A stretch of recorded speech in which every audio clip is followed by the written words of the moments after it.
तुम लोग चुप हो जाओ बिटिया, ये जहाँ रही हैं कचकच कचकच की है जरूर, अल्लाह जाने इनके मुंह में का होगा।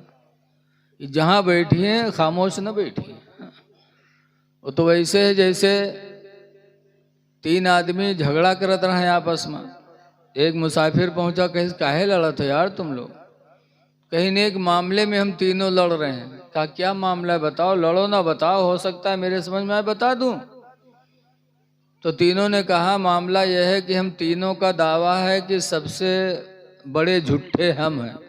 ये कहता हम बड़े झूठे हैं, ये कहता हम हैं, हम कहता मैं सबसे बड़ा झूठा हूं। इसी का झगड़ा है। तो मुसाफिर ने कहा इसे नहीं, तुम लोग अपना अपना झूठ बताओ, फिर मैं फैसला कर दूंगा तुम में सबसे बड़ा झूठा कौन है। तो एक से पूछा तुम कोई झूठ बोलो।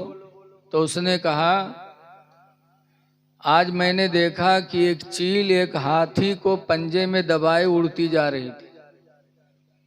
तो उसने कहा हो सकता है कि चील कोई मुर्गी का बच्चा दबाए जा रहा हो और ये ऐचा तानी की वजह से वो का हाथी समझ ली सो, जो आँखें ऐचा तानी होते एक कदू देखा था कि नहीं देखा था। तो कहा ये कोई बड़ा झूठ नहीं, ऐसा हो सकता है। दूसरे से कहा तुम बताओ। तो कहा आज मैं जमीन का सैर करते करते आसमान पे पहुंचा और आसमान से फिर वापस आया। तो उसने कहा यह भी कोई बड़ा झूठ नहीं है, हो सकता है तुमने ख्वाब देखा उसी को हकीकत समझ के बयान कर दिया, ऐसा भी हो सकता है तुमने ख्वाब देखा, कोई झूठ नहीं। तीसरके से पूछा तुम अपना झूठ बताओ। तो तीसरके ने कहा आज मैंने देखा कि 10-5 औरतें एक जगह बैठी थीं और बिल्कुल चुपचाप थी, कुछ बोल ही नहीं रही थी। कहा सबसे बड़े झूठे तुम हो, सबसे बड़ा झूठ यही। ऐसा कहाँ हो सकता है कि मेहरुए बैठे हो बोले ही ना? बोलना उनकी आदत में दाखिल है। इतनी बुलक्कड़ होती हैं कि अगर कोई ऐलान करावे खोए तो मैक न लगाओ गांव में, बल्कि एक मेहरुवस कह दो कि एक बात है हम तुम्हें का बताए थे, देखो कोई बतायो ना। आधे घंटा में पूरा गांव गंधाई जी, फसर फसर इनसे उनसे उनसे इनसे। ऐलान के कोई जरूरत नहीं, कोई बात इनसे कह दो कि देखो का कोई कहो ना, आधे घंटा में देखो पूरा गांव फैल जी मामला। अल्लाह वास्ते आए हो कुछ बात सुनने के लिए तो चुपचाप बैठो ताकि तुम भी सुनो, हो सकता है अल्लाह तुम्हारे दिलों के दुनिया को अल्लाह बदल दे। तो वहाँ के लोगों ने कहा बात सही कहते हो, ईसा अलैहिस्सलाम का मर्तबा बड़ा है। वहाँ के मुसलमानों ने कलमा छोड़ दिया और पढ़ने लगे ला इलाहा इल्लल्लाह ईसा रूहुल्लाह। गौसे आदम को पता चला। तो गौसे आदम हम लोगों जैसे थोड़ी थे कि कोई मिलाद करे, नजराना दी, भलाई दावत करी, तब जेबे तब बताए देवे ना। गौसे आदम के दिल में खुदा का डर था। गौसे आदम ने जब सुना तो फौरन बगदाद से पैदल का सफर किया। और जब हारून पैदा हुए, बड़े हुए, तब अल्लाह ताला ने फरमाया मूसा सना शुद्ध अदूद कभी का, ऐ मूसा हमने तेरे बाजू को तेरा भाई पैदा करके मजबूत कर दिया। अभी तक तू अकेला था, कमज़ोर था, बादशाह वक्त के दरबार में मेरी वहदानियत का पैगाम ले जाना था, लेकिन अब तू अकेला ना रहा। सना शुद्ध अदूद कभी का, मूसा मैंने तेरे बाजू को मजबूत कर दिया, बिअखी का तेरा भाई पैदा करके। अब 2 लोग हो गए, अब दोनों भाई मेरी वहदानियत का पैगाम फिरौन के पास लेके जाओ। लेकिन किस तरह जाओ, कैसी बोली बोलना? अल्लाह ताला ने कुरान करीम में फरमाया क़ूला लहू क़ौलन लय्यिना, तुम दोनों उससे नरमी में बोलना। क़ौलन लय्यिना, नर्म बोली बोलना। बादशाह वक्त है, मिजाज बुलंद है, नर्म आवाज में कुछ कहोगे तो हो सकता है तुम्हारी बात बेकार ना हो। अल्लाह तो सब कुछ जानता था बेकार होगी कि नहीं होगी, लेकिन अल्लाह ने फरमाया नरमी में बोलना। पता चला कि कलाम मौका महल के मुताबिक होना चाहिए। ये नहीं कि हम एक गरीब आदमी से जैसे बात करें वैसे बादशाह वक्त से बात करें तो हमारी जाहिलियत होगी। एक आम आदमी से बात करें और एक प्रधानमंत्री से बात करें तो दोनों में फर्क होगा कि नहीं होगा। और एक सा बात करोगे तो आप नासमझ माने जाओगे। अल्लाह ने फरमाया नरमी से बोलना। अल्लाह के कलाम से पता चला कि गुफ्तगू मौका महल के मुताबिक करनी चाहिए। हज़रत सैयदना अली शेर खुदा रदी अल्लाह ताला अन्हु भी फरमाया करते थे कल्लिमुन्नास अला क़द्रि वक़ूलिहिम, लोगों से बात करो उनके अक्ल के मुवाफिक, जैसी अक्ल हो उस हिसाब से उससे बात करो। ये नहीं कि हम अरबी बोलें और हमारा सामने वाला कुछ समझ ही न पाए। जैसे आज अगर कोई मौलाना अंग्रेजी में तकरीर कह देते हैं तो लोग क्या कहते हैं, अरे यार बड़ा गर्रा भी मौलाना है हो, बहुत धांसू मौलाना। पूछो कहाँ पता पाए, अरे कहीं मौलाना 2 घंटा वो अंग्रेजी में तकरीर की, मौलाना बहुत धांसू मौलाना है। कहीं का कहीं नहीं तो नहीं जान पाए कुछ, लेकिन बहुत धांसू मौलाना। तो मैं धांसू लेके क्या करी हो। हजरत अली कहते हैं अक्ल के मुताबिक गुफ्तगू करो कि तुम्हारी बात वो समझे भी, वरना फिर आपकी बात सर के ऊपर से चली जाएगी। एक किताब है मुख्तसरुल मानी, बलागत की एक किताब है, दुरूसुल बलागा भी है, तलखीसुल मिफ्ताह भी है।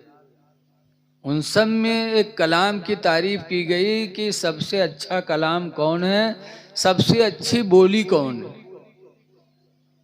तो बताया गया कि मुक्तदे हाल के मुताबिक जो बोली हो वही बोली सबसे अच्छी। हालत जैसी हो वैसे ही गुफ्तगू की जाए तब तो गुफ्तगू अच्छी होती, वरना फिर बेकार। वो तो वैसे ही जैसे मौलाना अब्दुल मुस्तफ़ा आदमी अलैहिर्रहमा लिखते हैं कि एक नवाब साहब थे और नवाब लोग बड़े घराने के होते हैं, उनको हर इल्म होता है, उर्दू अरबी फारसी सब जानते थे नवाब साहब। एक दफ़ा 10-12 देहाती तैयार हुए, कहीं चलो नवाब साहब से खैरियत ले आवा जाए, काफ़ी दिन हुआ मुलाकात नहीं हुई। तो 10-12 देहाती हुआ बटूर के पहुँचे और सलाम की, अस्सलाम वालेकुम। तो नवाब साहब ने जवाब दिया वालेकुम अस्सलाम, और उसके बाद खैरियत भी पूछ ली उसी में। और खैरियत पूछी तो अरबी उर्दू फारसी तीनों मिलाई के। यही हमारे आगे बैठी है, जाओ तुम लोग जाओ, ठीक से जाओ, वहाँ पीछे जाओ, बैठो, कुर्सी खाली है, जाओ उठो, उठ पड़ो यहाँ से, उठ पड़ो। नहीं, बार बार साहब के पास पहुँचे, सलाम किया तो नवाब साहब ने जवाब भी दिया वालेकुम अस्सलाम, और उसके बाद खैरियत पूछी।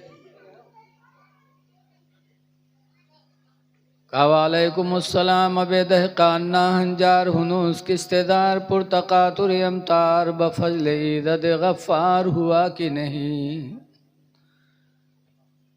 अबे दहकान ना हंजार, ए गंवार देहातियों, हुनूस किस्तेदार अभी तुम्हारी खेतियों में, तकातुरी अमतार बारिश के कतरे, बफजल ईदद गफ्फार अल्लाह के फजल से हुए कि नहीं हुए, यानी तुम्हारे खेत में बारिश हुई कि नहीं हुई। तो ऐसे पूछ लेते कि तुम्हारे खेत में पानी बरसा कि नहीं बरसा, तो देहाती कह दी थी हाँ या नहीं, लेकिन उनका अरबी फारसी में मिला के पूछें। अबे दहकान्ना अंजारुन उसके रिश्तेदार पर तकातुर अमतार बफजल ईदद गफ्फार हुआ कि नहीं। तो देखते हुए कहीं ना, आओ चलिए भी मियाँ साहब कुरान शरीफ पढ़ते हैं, आओ चलिए। वो बेचारे बटूर के बाहर चले गए। तो ऐसा कलाम नहीं बोलना चाहिए, हालात के तहत गुफ्तगू होनी चाहिए। नबी की ज़िंदगी हमारे लिए नमूने अमल है। 40 साल के बाद हुजूर ने ऐलान नबूवत फरमाया, और जब मक्का के लोगों ने तकलीफ़ दी तो हुजूर ने उनसे हिजरत कर ली। अल्लाह का हुक्म हुआ कि अब मदीना छोड़ दो, मक्का छोड़ दो, हिजरत कर जाओ। क्यों नहीं लड़े भिड़े मेरे नबी मक्का में? इसलिए कि हालात कमज़ोर थे। अल्लाह ताला ने लड़ने का हुक्म नहीं दिया, जिहाद का हुक्म नहीं दिया। 13 साल तक जुल्म सहते रहे, और जब जुल्म की इंतहा हो गई, जान के पैदर पे हो गए, तब अल्लाह ने हुक्म फरमाया, महबूब अब हिजरत कर जाओ। मक्का ही में अल्लाह ताला जिहाद का हुक्म दे देता, लेकिन नहीं दिया। क्यों? कमज़ोर थे लोग। जब मदीना पहुंचे फिर भी इन लोग पीछा नहीं छोड़े, तब अल्लाह ताला ने फरमाया, महबूब अब सामने आ जाओ। हद हो गई। 13 साल जुल्म का पहाड़ तोड़ा, तुमने सब्र किया, हिजरत किया, मक्का से मदीना पहुंचे, फिर भी लोग नहीं पीछा छोड़ रहे हैं, तो अब सामने आ जाओ। तो नबी की ज़िंदगी से हमें सबक लेनी चाहिए कि हम भी उसी तरह अपनी ज़िंदगी को गुजारें जिस तरह इस्लाम ने इस्लाम को फ़रोग़ दिया है। इसलिए लोगों, अक्ल से काम लेना चाहिए, अक्ली गुफ्तगू भी होनी चाहिए। वो बोली हम न बोलें कि जिस बोली से हम खुद बेइज्जत हो जाएं। बहुत संभलने की ज़रूरत है, सब्र की ज़रूरत है।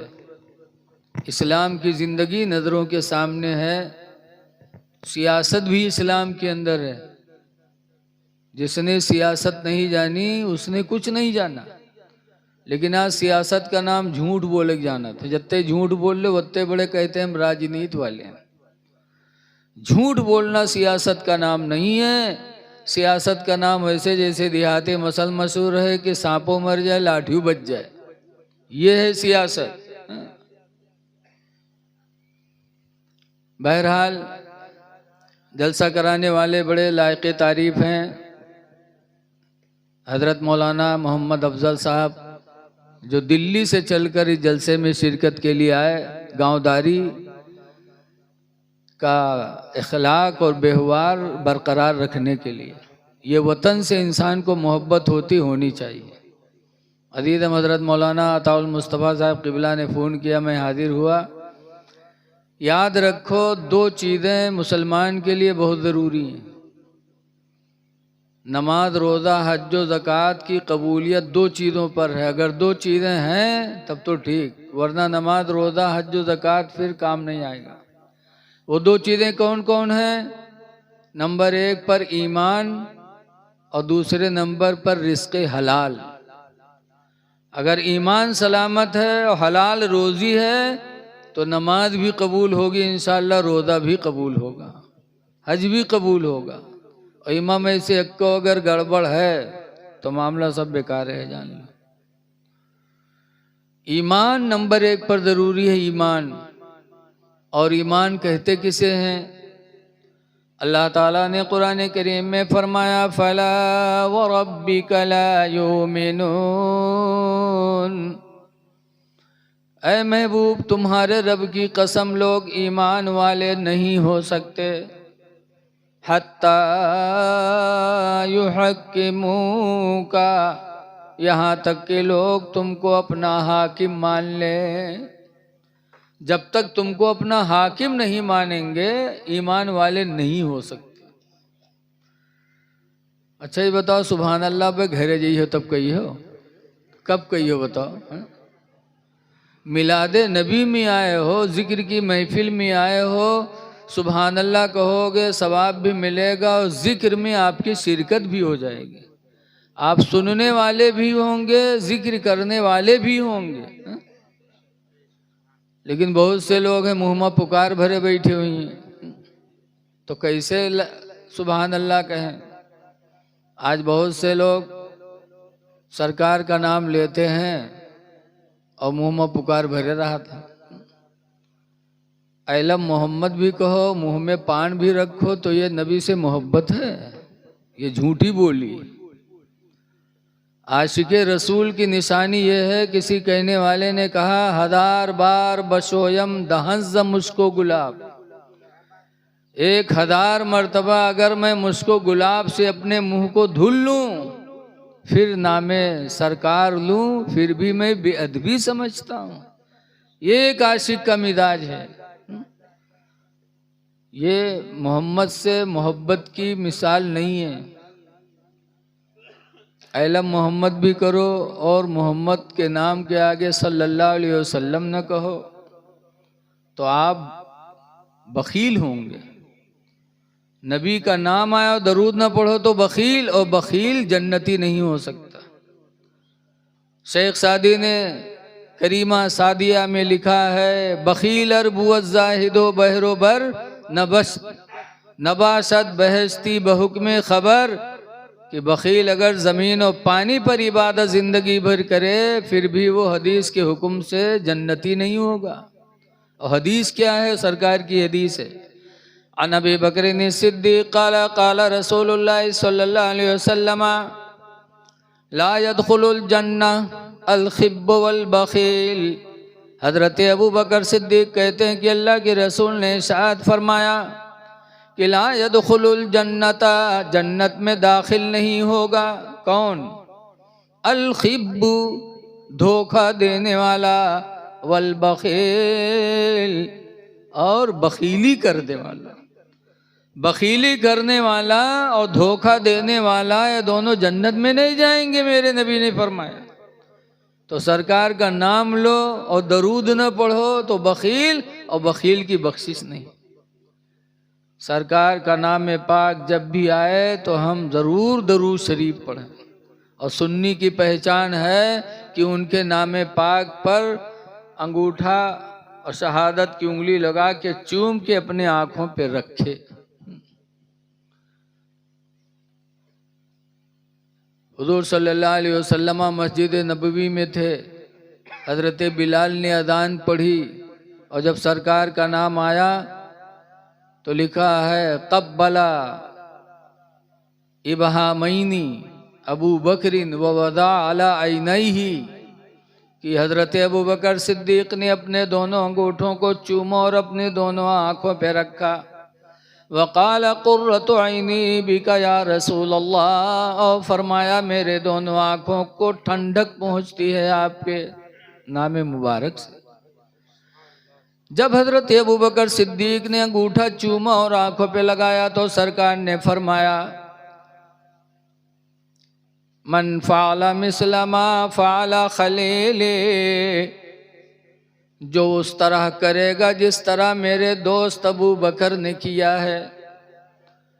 अना तालिबुहु फ़ी सुफ़ूफ़ि यौमिल क़ियामह, तो सरकार फरमाते हैं क़यामत की सफ़ों में मैं उसको तलाश करूँगा। ये है सहाबा की मोहब्बत कि जब सरकार का नाम आता था तो अंगूठा चूमते थे, आँखों पे रखते थे। 22वां पारा जलालैन शरीफ इन्नल्लाह व मलाइकतहु युसल्लूना की हाशिया में लिखा है कि जो सरकार के नाम पाक पे अंगूठा चूम कर आँखों पे रखेगा तो अल्लाह ताला उसको बीनाई से कभी महरूम नहीं करेगा। सरकार के नाम की बरकत से आँखों की रोशनी को अल्लाह बरकरार रखेगा। इसलिए लोगों, नबी से सच्ची मोहब्बत करो। और मोहब्बत की निशानी यही नहीं है कि सिर्फ हम चिल्ला के कह दें हमें सरकार से मोहब्बत है, नहीं, हमें अमली जामा पहनाना पड़ेगा। सरकार के उसूल को हमें अपनाना पड़ेगा। हुजूर गौसे पाक रदी अल्लाह अन्हु की 11वीं करने वालों, गौसे पाक को ऐसे दुनिया ने नहीं माना है। उन्होंने नबी की सुन्नतों पर अमल किया, अल्लाह के फरमान पर अमल किया, और इस तरह अमल किया कि दुनिया उनको मानने के लिए मजबूर हो गई। आज हमको तो आपने बुलाया तो हम सवारी के जरिए आए। गौसे पाक, उनके ज़माने में एक शहर में एक ईसाई पहुंचा और ईसाई ने मुसलमानों से पूछा कलमा क्या है तुम्हारा? तो मुसलमानों ने कलमा पढ़ा, ला इलाहा, पढ़ लो, ला इलाहा इल्लल्लाह मुहम्मदुर रसूलुल्लाह है, रसूल अल्लाह नहीं है। अफसोस है कि बहुत से लोगों को कलमा भी सही याद नहीं। ला इलाहा इल्लल्लाह मुहम्मदुर रसूलुल्लाह सल्लल्लाहु अलैहि वसल्लम, ये कलमा मुसलमानों ने सुनाया। तो ईसाई ने कहा मोहम्मद का कलमा क्यों पढ़ते हो सल्लल्लाहु अलैहि वसल्लम, ईसा का कलमा पढ़ो। कहा क्यों? कहा ईसा का मर्तबा तुम्हारे नबी से बड़ा है। कहा कैसे माने? तब ईसाई ने कुरान की आयत पढ़ी थी कि तुम्हारे कुरान करीम ही में है ईसा अलैहिस्सलाम के बारे में कि ईसा अलैहिस्सलाम कहा करते थे इन्नी उबरीउलक महावल अबरस व उहयिल मौता बिइज़्निल्लाह। ईसा अलैहिस्सलाम कहा करते थे इन्नी उबरीउलक महा, बेशक मैं मादरजाद अंधे को शिफा देता हूँ, वल अबरसा और कोढ़ी को, व उहयिल मौता और मुर्दे को जिंदा करता हूँ, बिइज़्निल्लाह अल्लाह के हुक्म से। तो उसने कहा ईसा पैगंबर तो अंधों को आंख देते थे, कोढ़ियों को शिफा देते थे, मुर्दों को जिंदा करते थे, क्या आपके नबी ने भी किया? तुम्हारे कुरान ही में है कि ईसा एक काम करते थे और तुम्हारे नबी के बारे में कहीं लिखा हो कि तुम्हारे नबी मोहम्मद सल्लल्लाहु अलैहि वसल्लम ने मुर्दों को जिंदा किया हो, किसी अंधे को आंख दिया हो, किसी कोढ़ी को ठीक किया हो? कुरान में है कहीं? अब मुसलमान चुप। कहा हाँ यार ये तो नहीं है कुरान में कि हमारे नबी ने भी अंधे को आंख दिया, कोढ़ी को शिफा दिया, मुर्दे को जिंदा किया। कुरान में तो मेरे नबी के बारे में नहीं है और ईसा के बारे में है कुरान में। तो वहां के मुसलमान बदल गए। कहा सही कहते हो, मर्तबा ईसा ही का बड़ा है, मोहम्मद सल्लल्लाहु अलैहि वसल्लम का बड़ा। बोलो तो निहा नहीं करो यार, मेरी बात समझ में आ रही कि नहीं आ रही?